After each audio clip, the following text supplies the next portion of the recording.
सत्यवती के समक्ष गए हैं जब मन टूटा है वेद व्यास जी का। तो माँ सत्यवती से वार्तालाप हुई। माँ सत्यवती ने कहा कि पुत्र देखो, ये तो जीवन का, माँ एक ऐसा शब्द है जो कहीं पर भी शांति नहीं मिल रही हो वो माँ के आंचल में मिल जाती है।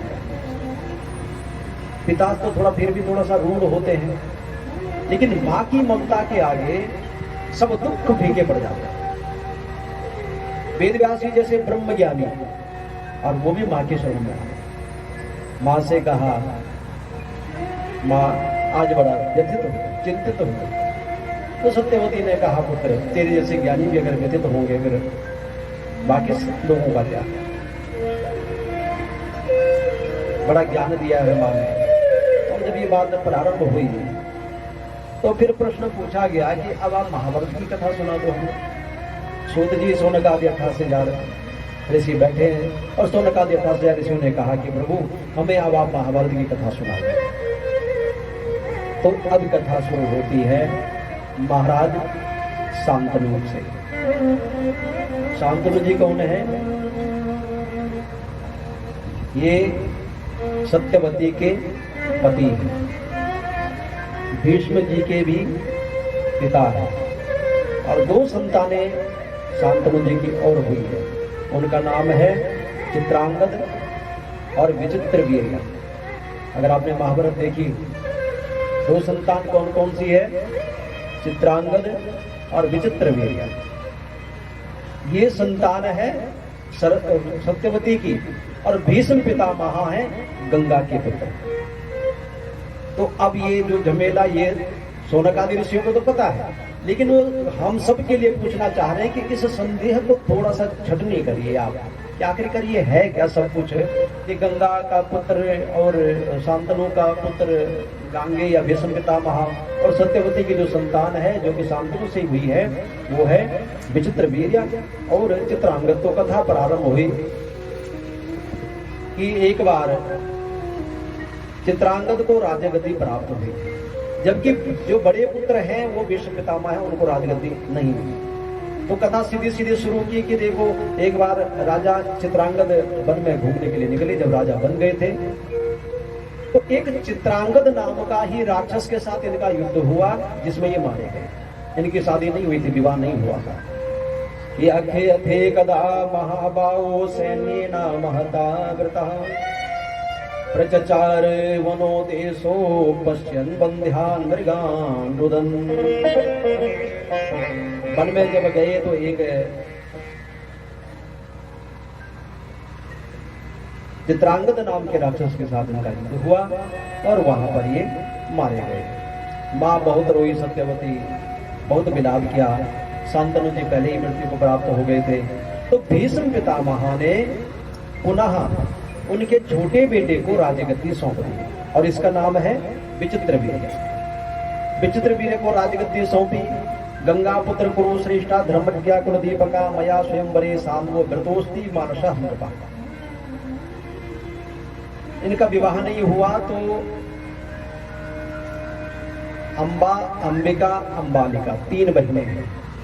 इन तीन बहनों का स्वयंवर था। तो जब भीष्म पितामह को ये बात पता चली तो कहीं पर वैसे वर्णन आया है कि काशी राज की ये तीनों कन्याएं हैं। तो भीष्म पितामह उस समय पर सारी धराधाम पर सबसे ज्यादा बलशाली थे। भीष्म पिता का कोई मुकाबला कभी नहीं कर सकता था।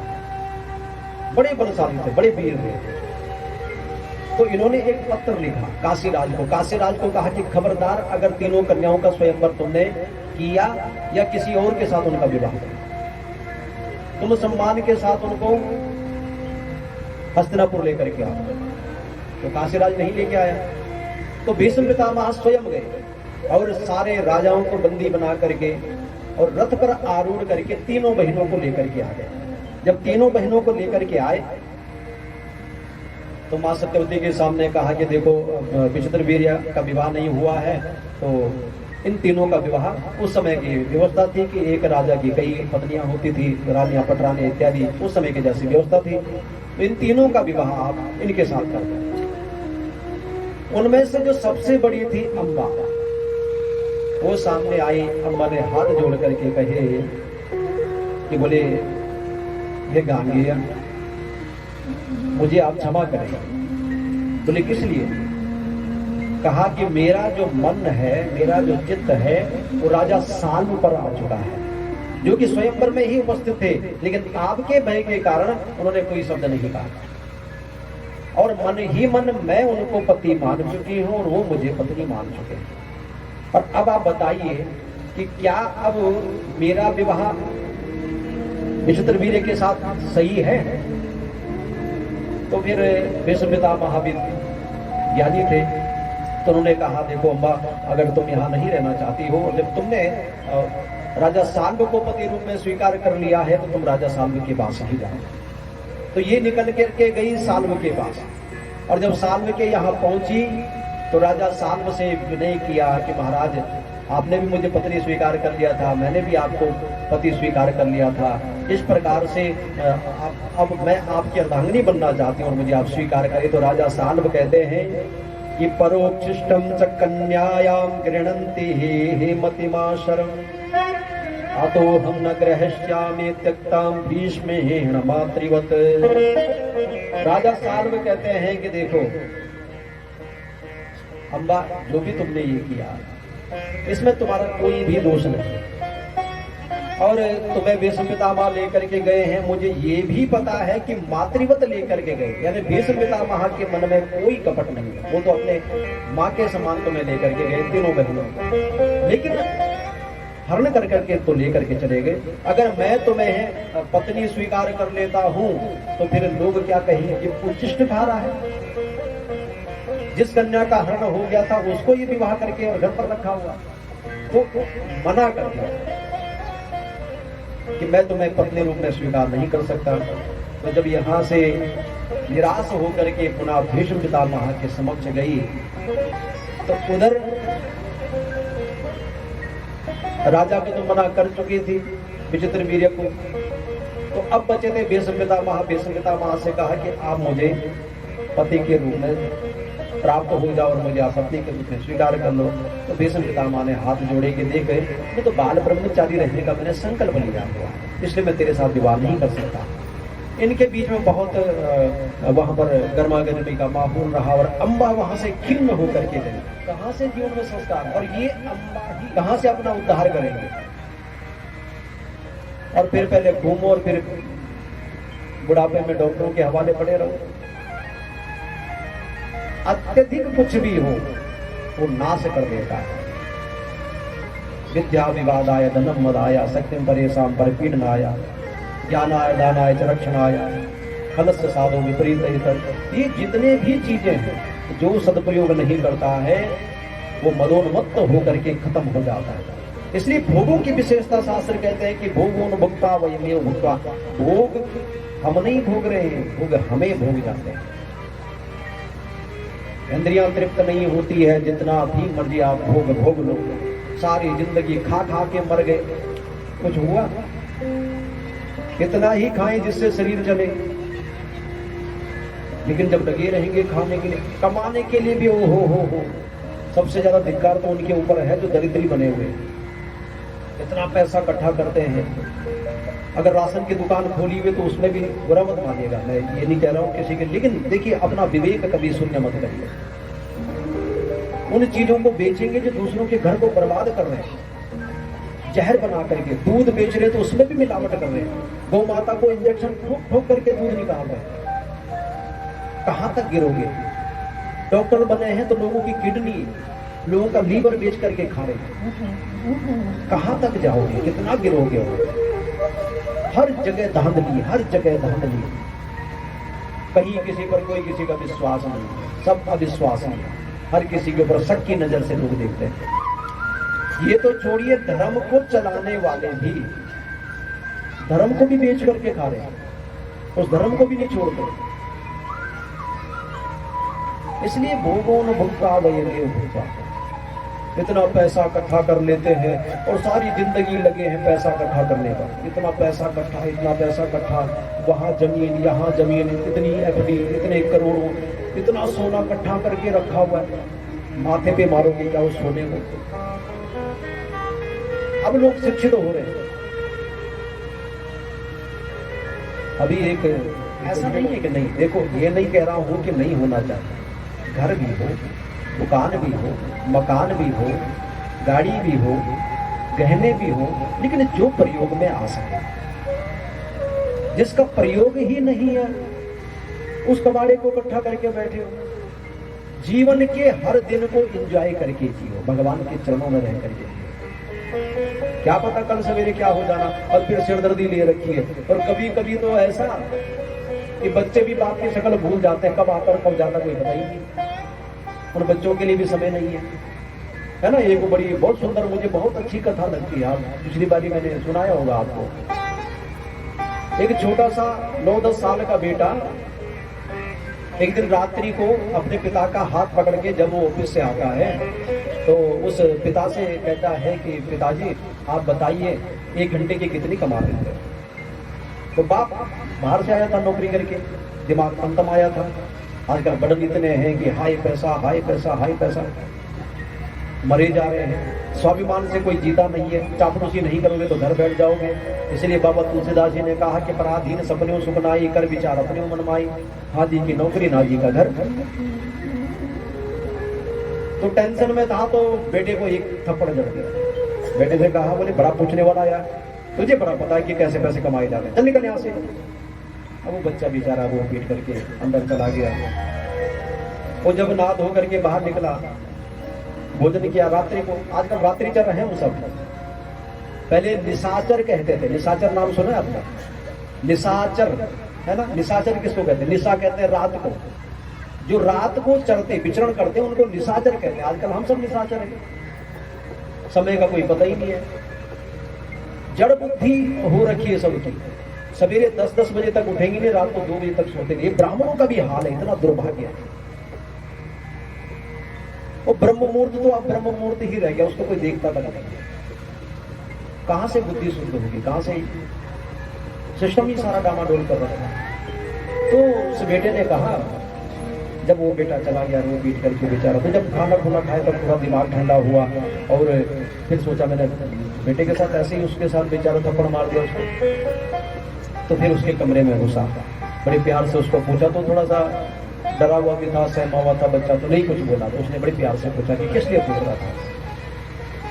उसने कहा पापा नहीं वैसे पूछ रहा था, छोड़ो आप नहीं पूछता। नहीं बेटा बता, सॉरी मैंने तुझे थप्पड़ मारा उसके लिए सॉरी। और फिर बेटे ने कहा कि पापा गुस्सा तो नहीं करोगे? बोले नहीं। तो आप बताइए कि 1 घंटे में कितना कमा रहे? उसने कहा 1 घंटे में 1000 रुपए के करीब कमा दूंगा। तो बच्चा गया और अलमारी से अपने गुल्लक निकाली और गुल्लक तोड़ी और उसमें से अपने टूटे फूटे सिक्के इत्यादि इकट्ठे करके काउंटिंग करने लग गया। तो बाप ने पूछा, बोले क्या कर रहा है? बोले आपको 1000 रुपए दे रहा हूं। बोले क्यों? बोले ताकि आप 1 घंटा मेरे लिए निकाल सको। ये है आजकल की भागदौड़ की जिंदगी। अपने बच्चों तक को समय नहीं देते। हाय तौबा हाय तौबा। और फिर बुढ़ापे में जब मर जाते हैं तो मरने के बाद वो बच्चे नहीं देते, तो जीते जी नहीं देते। मरने के बाद तो कहते हैं चौथे पे उठाला कर दो जयराम जी। जब तुम समय नहीं दोगे तो बच्चे कहां से समय देंगे? और फिर कहते हैं कि बच्चे संस्कारी नहीं है, तुम बड़े संस्कारी हो। खुद भी तो संस्कार में रहो, खुद भी तो समझो। अत्यधिक कोई भी चीज पतन का कारण बनती है। विचित्र वीर्य इतना भोग में लिप्त हो गया, इतना लिप्त हो गया कि उसके कारण, अत्यधिक भोग विलास करने के कारण ही विचित्र वीर्य को टीबी की बीमारी हो गई। और जब टीबी की बीमारी हुई, यहाँ पर स्पष्ट लिखा हुआ है कि राजक्षय योग कहते हैं। संस्कृत में राजक्षय है और हिंदी में टीबी। टीबी की बीमारी हुई और राम नाम सत्य हो गया, राजपाट चौपट पड़ गया। चले कैसे आगे? और जब ये सब हो गया, बहुत सत्यवती हुई। ये कथा एक एक तंत्रों को खोलती जा रही है आगे। तो जब सब कुछ खत्म हो गया तो फिर सत्यवती भीष्म के पास गए कि भ्रातुर्भार्यां ग्रहाणां त्वां वंशस्या परिरक्षया यथा नासमायाति ययाते वंशयेप्तुतः। भीष्म पितामह के समक्ष गई है और भीष्म जी सौतेले पुत्र। भीष्म पितामह से कहती है, पुत्र तेरे जैसा ज्ञानी ध्यानी धीर गंभीर सर्वगुण संपन्न भीष्म पितामह बलिष्ठ भी है। भीष्म पितामह की यही सबसे बड़ी पराकाष्ठा है कि सब कुछ परिपूर्ण से भी अत्यधिक होने पर कभी कुचलते नहीं, हर बात पर धीर गंभीर है, हर बात पर। भीष्म पितामह से एक विनती की है यहाँ पर सत्यवती ने कहा कि पुत्र तो देख रहा है हमारे कुल के साथ क्या हो रहा है। ययाति के वंश, मैंने आपको ययाति राजा की कथा सुनाई है। ययाति राजा के वंश समाप्त होने की कगार पर खड़ा है। पुत्र अब तेरे हाथ में बागडोर है, और मैं कहती हूं कि धर्म की मर्यादा यही है कि जो विचित्र वीर की पत्नियां हैं उनको तो स्वीकार करके और वंश को आगे चला। भीष्म पितामह ने कहा मां तुम कैसी बात कह रही हो कि प्रतिज्ञा में श्रुता माता पितर थे या ममाकृता नाहम राज्याम करिष्यामि न चाहम दार संग्रहम। भीष्म पितामह ने एक याद बताई, मां वो दिन भूल गई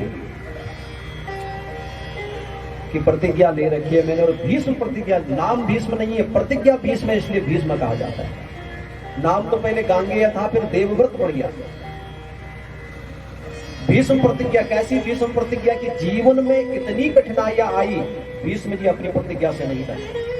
मैंने प्रतिज्ञा ले रखी है तो ले रखी है, चाहे कुल का नाश हो जाए, सारा कुल समाप्त हो जाए, पर मैंने अपनी प्रतिज्ञा ले रखी है, मैं इससे टलूंगा नहीं। मां उस दिन को याद कर मां, जिस दिन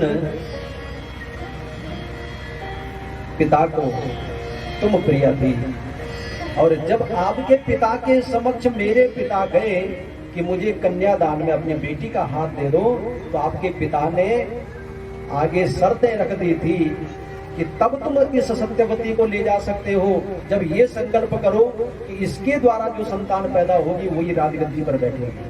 क्योंकि बड़ा बेटा गांगेय बैठा है, आगे गंगा का पुत्र बैठा है, और बड़ा बेटा ही हमेशा राज्य का अधिकारी होता है। ये प्रथा पहले की चली आई है कि जो राजगद्दी संभालेगा बड़ा बेटा। अगर बड़ा बेटा नालायक है या निकम्मा है या बुद्धि से भ्रष्ट है तब जाकर के दूसरे की बारी आएगी, नहीं तो बड़ा बेटा ही राजगद्दी पर बैठ करके चला आता है। तो इस प्रतिज्ञा से आगे कथा आएगी कि किस प्रकार से ये कथा, ये सारी बातें हुई है। मां उस दिन मैंने आपके पिता के समक्ष ये प्रतिज्ञा दी थी कि मैं अपने संतान को राजगद्दी पर ना बैठाऊंगा और ना मैं बैठूंगा, लेकिन आपके पिता ने कहा था कि आप विवाह करोगे तो फिर आपके आगे आने वाली संतानें फिर राजगद्दी पर बैठ जाएंगे। तो इसलिए भीष्म पितामह ने संकल्प लिया था कि मैं आजीवन बाल ब्रह्मचारी ही रहूंगा। जब मैं ब्रह्मचारी रहूंगा तो संतान भी नहीं होगी और वंश भी आगे नहीं चलेगा। तो बोले मैंने जो संकल्प लिया था उसके अनुसार ही मां मैं राजगद्दी ना स्वीकार करूंगा और ना ही मैं किसी स्त्री को ग्रहण करूंगा। तो जब भीष्म पितामह ने मना कर दिया तो अब नियोग विधि के द्वारा, इस बात को भी थोड़ा ध्यान से सुनिएगा, नियोग विधि के द्वारा कौरव पांडवों का वंश आगे चला है। अब नियोग विधि का मतलब है शास्त्र सम्मत, ये एक परिणाम है, एक निष्कर्ष है कि अगर कहीं पर वंश समाप्त हो रहा हो तो नियोग विधि, ये भी एक नियोग विधि है कि अभी भी गांव में कई प्रथा है कि मान लो बड़े भाई की डेथ हो जाए तो उसकी पत्नी का विवाह छोटे भाई से कर देते हैं ताकि उस स्त्री का जीवन भी खराब ना हो और वंश भी उसी रूप में चलता रहे। तो इसी भाव को लेकर के अब याद किया है वेद व्यास जी महाराज को। वेद व्यास जी को बुलाया गया और वेद व्यास जी हैं सत्यवती के पुत्र। जैसे कैसे समझ में नहीं आती कथा। सत्यवती के पुत्र दो यहाँ पर हैं, विचित्रवीर्य और चित्रांगद, जो मर चुके हैं, क्योंकि शांतनु से हैं। लेकिन वेद व्यास जी शांतनु के पुत्र नहीं है, ये तो पाराशर ऋषि की संतान है, लेकिन है मां सत्यवती के पुत्र। तो मां सत्यवती से आगे कथा वर्णन करूंगा आपसे कि मां सत्यवती ने ये वचन मांगे थे वेद व्यास जैसे कि जब भी याद करूंगे तो मैं तुरंत आना है। तो वेद व्यास जी ने कहा था कि मैं वचन देता हूँ आपको, जब भी जहां पर याद करोगे एक सेकंड में वहां पर आके प्रकट हो जाऊंगा। वेद व्यास जी की भूमिका बहुत गहरी है, बहुत गहरी भूमिका है वेद व्यास जी की, और हमेशा धीर गंभीर बातें, शास्त्र प्रमाण बातें और भविष्य की बातों को बोलते हैं, बाकी और कुछ बातें। मात्र भविष्य की बात है।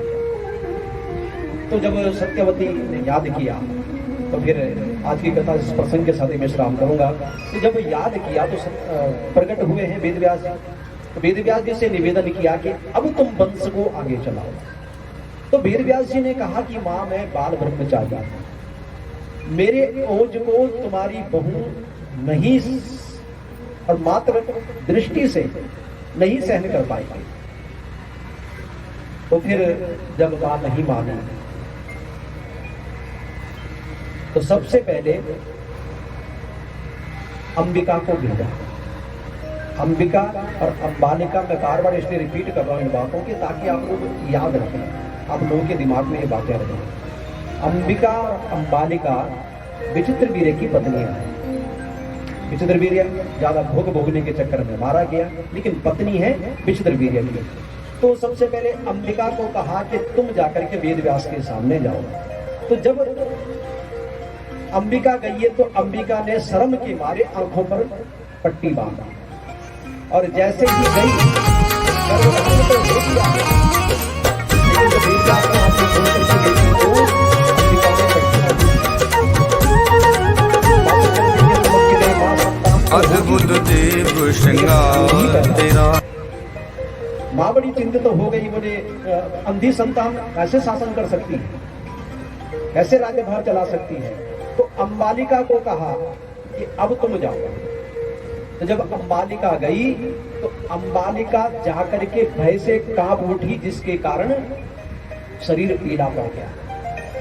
और जब पीला शरीर पड़ा तो फिर वेदव्यास ने कहा कि मां, ये भी जो संतान होगी ये पीलिया रोग से पीड़ित होगी, क्योंकि ये डर करके आई। और जब ये बात हुई तो देवी भागवत में वर्णन किया गया है कि माँ सत्यवती ने फिर अंबालिका को कहा कि एक बार तू ही जा, दोबारा जा। तो डर गई थी, अब दोबारा जा एक बार। तो अंबालिका ने यहाँ पर चाल खेली और अपनी दासी को भेज दिया।